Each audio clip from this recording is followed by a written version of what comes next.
Welcome to the Slop Temple. We pray this video helps. You start by verifying essentials, model version, seed, resolution, and prompt settings, because small differences change output dramatically. Once you have those, save the original file and duplicate it to preserve a fallback. Then update any model weights or plugins, and clear cache so stale tensors do not persist.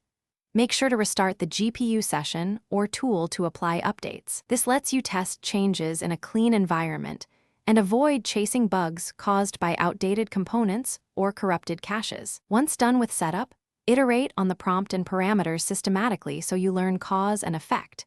You should rephrase prompts with clear positives and negatives, use brackets for emphasis, and avoid vague adjectives. Make incremental changes to sampling steps, CFG scale, seed, and resolution. Test one variable at a time to identify impact. Then apply targeted tools like inpainting for local fixes, face restoration for portrait errors, and upscaling to recover detail without re-rendering the whole image.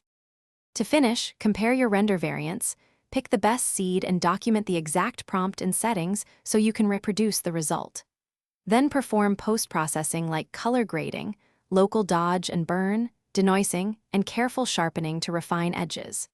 If something breaks or quality drops, revert to your backup copy, isolate the most recent change, and test by rolling back the model or plugin version. That single troubleshooting step often reveals whether the issue is data, prompt, or software related.